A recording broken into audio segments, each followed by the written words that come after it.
رہے اور وہ جلدی جلدی اسے کھائیں گے. یہ خدا نے جب اس فصح کو مقرر کیا تھا تو یہ ایسے ہی تھا کہ شروع میں یہ جلدی جلدی, جس طرح کہتے ہیں نا بالکل ریڈی کہ تسی نکلنا ہے کتے, پہلی رات انہوں نے فصح ایسے کھائی تھی. لیکن بعد میں آہستہ آہستہ آہستہ آہستہ جب یسوع مسیح کا دور آیا نا تو تب ایک طرح کا یہ فیسٹیول بن چکا تھا. تو جے چھیتی چ کونی سی کھاندے, انہوں نے یہ پتا سی رات رات چ کھانی ہے, لیکن چھیتی والا سین کوئی نہیں. لیکن کڑوے ساگ پات کے ساتھ آپ نے اس کو کھانا ہے, مکمل کھانا ہے, کچھ بھی باقی نہیں چھوڑنا. اور جب ہم یسوع مسیح کے خون اور گوشت میں شامل ہوتے ہیں تو ہم مکمل طور پر اس میں شامل ہوتے ہیں, نہ کہ تھوڑا بہت, نہ کہ تھوڑا بہت. اور جس طرح فصح کی کوئی ہڈی نہیں توڑی جاتی تھی, اسی طرح یسوع مسیح کی بھی کوئی ہڈی نہیں توڑی گئی, کیونکہ وہ فصح کا جو برہ ہے وہ کس کی ٹائپ تھا, وہ بیسیکلی یسوع مسیح کو ظاہر کرتا تھا. اچھا, اب یسوع مسیح کے زمانے میں آپ کو پتا ہے کہ جب شاگرد بیتنیہ میں تھے نکلے, اور یہ جمعرات کا دن ہے, میں تھوڑی سی ٹائم لائن آپ کو بتاتا ہوں. جمعے کو یسوع مسیح کو صلیب دیا گیا, اور یسوع مسیح کو صلیب ایگزیکٹلی 3 بجے انہوں نے صلیب پر اپنی جان دی. کتنے بجے؟ 3 بجے یسوع مسیح نے صلیب پر اپنی جان دی تھی جمعے کے روز, اور اس کے بعد اتوار کے روز وہ جی اٹھے تھے. اب 3 سے 5 ٹائم یہ تھا جب یہودی لوگ عید فصح کو کیا کرتے تھے؟ قربان کرتے تھے. یعنی 3 بجے وہ چھری چلانا شروع کر دیتے تھے. سو منظر کچھ اس طرح سے ہوگا کہ یسوع مسیح صلیب پر ہیں, وہ جو حقیقی فصح کا برہ ہے وہ صلیب پر ہے, 3 بجے وہ اپنی جان دیتا ہے, اور یہ وہی ٹائم ہے جبکہ بروں کی قربانی وہاں پر شروع ہو جائے گی, سٹارٹ ہو جائے گی. اور 3 سے 5 تک یہ قربانی جاری رہتی ہے, اور اس کے بعد اس کو تیار کیا جاتا ہے, اور اس کے بعد اس کو کھا لیا جاتا تھا. لیکن اناجیل میں جو بیان کیا گیا ہے کہ یسوع مسیح نے فصح کا کھانا 1 رات پہلے کھایا, فصح کا کھانا 1 رات پہلے کھایا.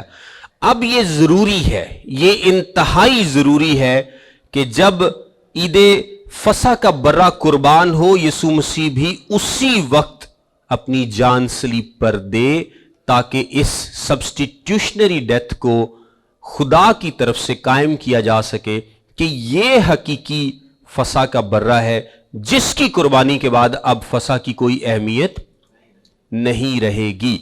اور لیکن اس سے پہلے یسوع مسیح نے فصح کا کھانا جو ہے وہ کیسے کھا لیا؟ یہ ایک بڑا امپورٹنٹ سوال ہے, اور بہت سارے لوگ بہت کچھ اس پر لکھ چکے ہیں, اس پر بات کر چکے ہیں. ہم یہ ڈسکس کرتے ہیں کہ اگر جمعے کے روز فصح ہے تو یسوع مسیح نے فصح کا کھانا کیسے کھا لیا؟ کچھ لوگ تو اس کو لاسٹ سپر بھی کہہ دیتے ہیں کہ یہ جی آخری کھانا ہے, وہ اس کو فصح نہیں کہتے. لیکن اناجیل میں اس کو کیا لکھا ہے؟ انہوں نے فصح کھایا, انہوں نے فصح کھایا, انہوں نے, میں اس کے حوالے بھی سارے آپ کو بھیج دوں گا کہ انہوں نے فصح کھایا. لیکن آپ اگر تھوڑا سا سوچ کے دیکھیں تو یروشلم میں کہا جاتا ہے کہ نارمل آبادی کوئی 10 لاکھ تھی. نارمل آبادی کتنی تھی؟ عام طور پر کچھ لوگ اس کو 4 لاکھ بتاتے ہیں, کچھ لوگ اس کو 10 لاکھ بتاتے ہیں. چھوٹا شہر ہے, مطلب اس زمانے کا تو خیر بڑا شہر ہے. 10 لاکھ آبادی آج کل بھی کم نہیں ہے اگر کسی شہر میں ہو. اور جب عید فصح ہوا کرتی تھی تو عید فصح سوائے ہیکل کے آپ کہیں پر بھی برہ ذبح نہیں کر سکتے, سوائے ہیکل کے کہیں پر بھی برہ ذبح نہیں کیا جا سکتا. ایسا نہیں ہے کہ میں اپنے گھر کر لاں, تسی اپنے گھر کر لو, محلے والے اپنے گھر کر لیں. ہر کوئی ہیکل میں آئے گا اور فصح کے برے کو ذبح کرے گا, اور کوئی بنی اسرائیل کا شخص اس کو ذبح نہیں کر سکتا سوائے کاہن کے, سوائے کاہن کے. کاہن ذبح کرے گا. اب آپ اندازہ کریں, کہا جاتا ہے کہ کچھ 6,000 سے 18,000 کاہن تھے اس زمانے میں, اور اگر 20 لاکھ لوگ ہیں تو کتنے برے وہ قربان کرتے ہوں گے؟ اگر 20-25 لاکھ لوگ ہیں اور 10 کے پیچھے بھی ایک برہ ہو تو کتنے برے بنتے ہیں؟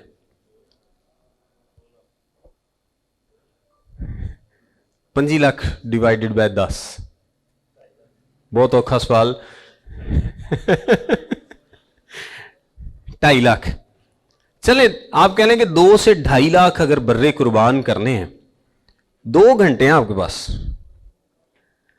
تو یہ کتنا مشکل ہوگا کیا حال ہوتا ہوگا کاہنوں کا, کتنی ان کی سپیڈ ہوتی ہوگی, آپ اندازہ کریں. اور خونوں خون ہوئے ہوں گے, وہ بس چھیتی چھیتی جناب کری جا رہے ہیں چھری, پھیری جا رہے ہیں, کیونکہ وہ جو قربانی کا پروسیجر ہے, ہم جب نیکسٹ قربانیوں پر بات کریں گے تو اس کو ڈیٹیل میں دیکھیں گے. اس کے بعد انہوں نے گوشت اس کو دے دینا, اور 2 سے زیادہ لوگ نہیں جا سکتے. 2 سے زیادہ لوگ ہیکل میں الاؤڈ نہیں تھے. جس طرح وہ ہسپتالوں میں آج کل لمٹ نہیں لگائی ہوتی انہوں نے کہ ایک مریض دنار ایک ہی رہے گا, کیوں؟ کیونکہ جگہ کم ہے وہاں پہ. تو ہیکل میں بھی جگہ لمیٹڈ ہے, تو 2 سے زیادہ لوگ برے کو نہیں لے کے جا سکتے. کاہن کیا کرے گا, جلد از جلد سپیڈ مار کے اس کو قربان کرے گا, اور آپ کے ہاتھ پکڑائے گا گوشت واپس, اور آپ آ کر اس کو تیار کریں گے. اتنا زیادہ خون ہوا کرتا تھا کہ سوچ ہے آپ کی, مطلب 2-2.5 لاکھ برے ایک ہی جگہ پہ قربان ہو جائیں تو آپ سوچیں کہ کتنا خون ہوگا. اور وہاں پر ایک چشمہ ہے جو کہ ہیکل کے سامنے سے گزرتا ہے وادی کدرون میں سے, اور کہتے ہیں کہ ان دنوں میں, اس وقت میں, اس میں سے خون ہی خون جو تھا وہ جاتا تھا, کیونکہ خون بہت زیادہ ہوا کرتا تھا اس چشمے میں سے. اور اس چشمے کو کراس کر کے ہی باغ گتسمنی میں جایا جاتا ہے. اور یسوع مسیح جب باغ گتسمنی میں گئے ہوں گے اس رات, تو ضرور انہوں نے اس خون کو بھی دیکھا ہوگا, اور ان کو اپنی بھی قربانی کی یاد آئی ہوگی کہ بالکل اگلے ہی دن ان کو قربان کیا جائے گا. لیکن یسوع مسیح کو کیسے یاد آ سکتا ہے؟ قربانی تو اگلے دن ہوگی. اس کا میں آپ کو بتاتا ہوں. جو یسوع مسیح نے آخری فسح کھائی ہے وہ جمعرات کو کھائی ہے. اب یسوع مسیح کا تعلق کس صوبے کے ساتھ ہے؟ گلیل کے ساتھ. کس صوبے کے ساتھ ہے؟ گلیل کے ساتھ. اور یروشلم کہاں پر ہے؟ یہودیہ میں. یروشلم کہاں پر ہے؟ یہودیہ میں. بہت ضروری تھا کہ یسوع مسیح آخری فسح کو کھائیں. یہ بات انتہائی ضروری تھی. کیوں؟ اس کی مین وجہ یہ تھی کہ اس دن یسوع مسیح نے جو فسح کا انسٹیٹیوشن ہے, عید فسح ہے, اس کو ختم کرنا تھا اور ایک نیا انسٹیٹیوشن شروع کرنا تھا. ایک نئی رسم ہمیں دینی تھی جس کو ہم کیا بولتے ہیں؟ پاک شراکت. جس کو ہم کیا بولتے ہیں؟ پاک شراکت. اور آپ دیکھیں کہ یسوع مسیح کے علاوہ یہ کوئی کر بھی نہیں سکتا. 1500 سال سے بنی اسرائیل کی سب سے اہم ترین عید کو, رسم کو ختم کر کے اس کو کوئی کہے کہ آج سے نئی یہ ہے, تو یہ کون کر سکتا تھا؟ یہ صرف خدا کر سکتا ہے. جس نے پہلی کو قائم کیا ہے وہی دوسری کو قائم کر سکتا ہے, اس کے علاوہ کوئی نہیں کر سکتا. یہ بہت ضروری تھا کہ یسوع مسیح اس آخری فسح میں شامل ہوں اور نئے کو شروع کریں, نئے کو جاری کریں. اور اس رات انہوں نے وہ بدن, وہ روٹی اور وہ مے کا پیالہ لیا اور کہا کہ یہ میرا بدن اور یہ میرا خون ہے جو کہ تمہارے لیے بہایا جاتا ہے, دیا جاتا ہے. اور اس سے اگر تھوڑا سا پہلے آپ دیکھیں تو یسوع مسیح نے کس کو؟ 2 شاگردوں کے صحیح نام بتائیں مجھے. ہاں, پطرس اور یوحنا. ان کو بھیجا تھا کہ جا کر کیا کریں گے؟ فسح کی تیاری کریں گے. اب تیاری میں کیا چیز شامل ہے؟ تیاری میں شامل یہ ہے کہ وہ برہ جو انہوں نے لے رکھا ہے اس کو لے کے جائیں گے, اس کو ہیکل میں قربان کریں گے. قربان کرنے کے بعد وہاں سے واپس اس جگہ پر لے کر جائیں گے. اور یسوع مسیح کیونکہ چاہتے تھے کہ میں یہ فسح کا کھانا, آخری جو فسح کا کھانا ہے وہ ان کے ساتھ کھاؤں, اور یہودا اسکریوتی مجھے یہاں پکڑوا نہ سکے, کیونکہ کلام کے مطابق یہودا اسکریوتی نے سوچ لیا تھا کہ جس جگہ بھی اب مجھے موقع ملے گا میں اس کو پکڑوا دوں گا. یسوع مسیح نے پطرس و یوحنا سے کیا بولا کہ تمہیں ایک شخص گھڑا لیے ہوئے ملے گا, اس کے پیچھے چلے جانا. اور یہودا بھی نال ہے. اور یہودا نے نہیں پتا کہ یسوع مسیح نے کی کیا ہے. یعنی یسوع مسیح نے نشانی ان کو کیا دی ہے کہ تم شہر میں جاؤ, وہاں پر تمہیں ایک شخص گھڑا لیے ہوئے ملے گا, جس گھر میں جائے تم اس کے پیچھے اس میں چلے جانا اور پوچھنا کہ استاد کہتا ہے کہ جس جگہ میں فسح کھانا ہے وہ کہاں ہے, تو وہ تمہیں سب کچھ بتا دے گا. یہ بھی تو ہو سکتا تھا کہ یسوع مسیح کہتے کہ تم جاؤ شہر میں اور تمہیں وہاں پر رشید یا حمید یا جو بھی کوئی نام ہوگا اس کا وہ ملے گا اور تم اس کے پاس چلے جانا, وہ ساڈا ہی بندہ ہے, ساڈا شاگرد ہے. لیکن کیا ہوتا کہ یہودا اسکریوتی کو پتا چل جاتا, اچھا یسوع مسیح نے فلانے گھر سے جانا ہے, اور وہ کیا کرتا, سیدھا وہاں پر پہنچ جاتا سردار کاہنوں کے پاس اور اس بھائی کے گھر پہ اس کو ان کو لے آتا, کیونکہ وہ ایک جگہ ڈھونڈ رہا تھا جہاں پہ وہ بغیر بلوے کے یسوع مسیح کو پکڑوا سکے. سو یسوع مسیح نے, کیونکہ یسوع چاہتا تھا کہ فسح کا کھانا وہ ان کے ساتھ کھا سکے, یہودا کو موقع نہ ملے, اس لیے یسوع مسیح نے اس کے سامنے یہ کہا کہ تم جا کر, تمہیں ایک یہ نشانی میں دیتا ہوں, وہاں پر تم ایک شخص ملے گا, تم اس کے پیچھے چلے جانا. وہ جاتے ہیں, تیاری کرتے ہیں, اور وہ بعد میں ان سے نہیں ملتے. یہ لوگ بھی وہاں پر چلے جاتے ہیں, پطرس و یوحنا بھی چلے جاتے ہیں, اور یہ وہاں پر ملتے ہیں, اور وہاں پر یہ فسح کا آخری کھانا کھاتے ہیں. اور وہاں پر یسوع مسیح اس نئے انسٹیٹیوشن کو, نئی رسم کو شروع کرتے ہیں. اب میں بات یہ بتا رہا تھا کہ ایک دن پہلے انہوں نے کیسے کھا لیا, تو اس کی وجہ یہ ہے کہ جو گلیلی یہودی تھے, ان کا دن, یہ دن کو صبح سے شروع کرتے تھے. یعنی یہ جب سورج طلوع ہوتا تھا تو یہ اپنے دن کا آغاز کر دیتے تھے. جو یہودا کے یہودی ہیں, جو زیادہ کٹر تھے, یہ کیا کرتے تھے, یہ شام سے دن کو شروع کرتے تھے. اور یہ بہت پرانی ایک رسم چلی, اور چلتے چلتے چلتے چلتے اب یہ پکی ہو گئی تھی یسوع مسیح کے زمانے میں, کہ جو لوگ گلیل سے یا ان علاقوں سے آئیں گے وہ ایک دن پہلے, اور ویسے دن پہلے نہیں بنتا, 14 تاریخ ہی ہے, لیکن یہ 14 تاریخ کا, کیونکہ 14 تاریخ صبح سے شروع ہو گئی, سو اس کی جو شام ہے وہ اس کے بعد ہوگی, پہلے دن ہوگا بعد میں شام ہوگی. سو یہ دن کے وقت اس کو ذبح کر لیتے تھے. اور یہ دن کیا بنے گا, 14.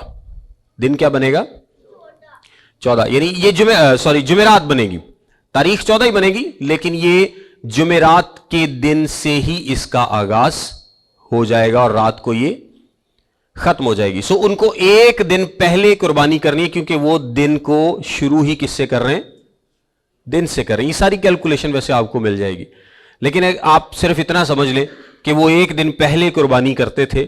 اور جو یہودی لیڈرز تھے انہوں نے بھی اس کو الاؤ کر رکھا تھا. کیوں, اس لیے کیونکہ ایک دن میں اتنی قربانی پاسبل نہیں تھی ہوتی.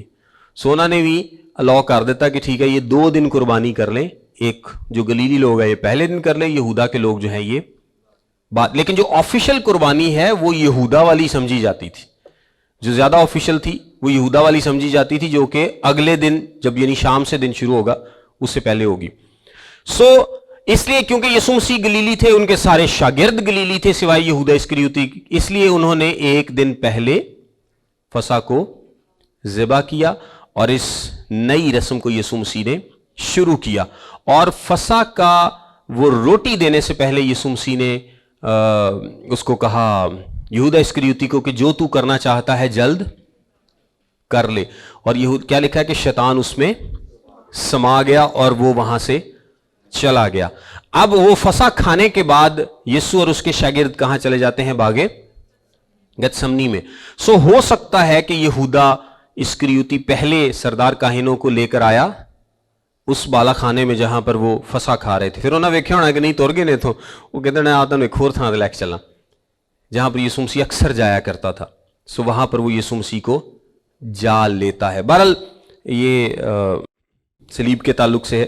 سو یسوع مسیح نے عید فسح کو ریپلیس کر دیا, یعنی اس پرانے انسٹیٹیوشن کو جو کہ 1500 سال سے جاری تھا, جس کو کوئی ہلا نہیں سکتا تھا, جس کو کوئی ختم نہیں کر سکتا تھا, جس کو کوئی ریپلیس نہیں کر سکتا تھا, خدا نے خود ایک نئے انسٹیٹیوشن سے اس کی حقیقی شکل سے ریپلیس کر دیا. اور وہ کیا ہے کہ وہ جو فسح کا برہ تھا وہ وقتی طور پر اس نے بنی اسرائیل کو غلامی سے نجات دی تھی, لیکن یہ جو حقیقی فسح کا برہ ہے یہ گناہوں سے مکمل آزادی اور ہمیشہ کے لیے نجات دیتا ہے.